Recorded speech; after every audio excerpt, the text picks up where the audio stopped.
হচ্ছে ভারতের মেঘালয় রাজ্যের নোককালিকাই ফলস। এই ফলসে বর্তমানে যে পানিগুলো পড়ছে অল্প পরিমাণে পানি পড়ছে এবং এখানে কিন্তু কোনো দর্শনার্থী এসেছেন এখানে দেখছেন। এখানকার ফলসের দৃশ্য দেখতে এখানে আসছে অনেক লোকজন মানুষজন।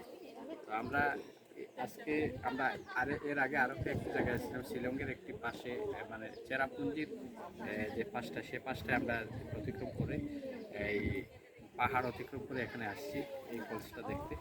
আমরা আজকে আমাদের দ্বিতীয় দিনের মতো আমাদের পর্যটন স্পটগুলো ভ্রমণ করছি। এখানে দেখতে পাচ্ছেন অনেক পর্যটক আসছেন ইন্ডিয়া সহ বিভিন্ন দেশ থেকে এবং ভারতের বিভিন্ন জায়গা থেকে এখানে আসছেন লোকজন দেখছেন।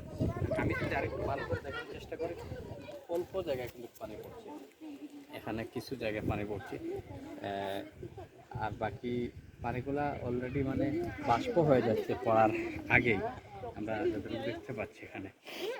আর আমাদের এই যে এখানে যে নোককালিকাই ফলসে এর বিপরীত পাশে হচ্ছে বাংলাদেশের বোলাগঞ্জ, যেটি আমরা সাদা পাথর নামে বাংলাদেশে পরিচিত।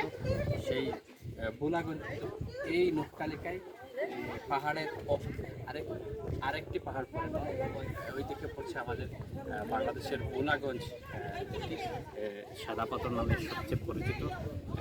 সেখানে কিন্তু বাংলাদেশের প্রচুর পর্যটক সেখানে এসে থাকেন।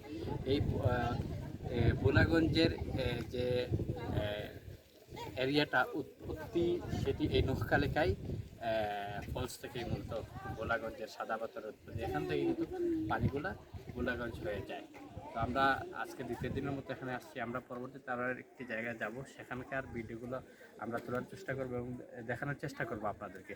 সে পর্যন্ত সবাই ভালো থাকুন, সুস্থ থাকুন, নিরাপদে থাকুন।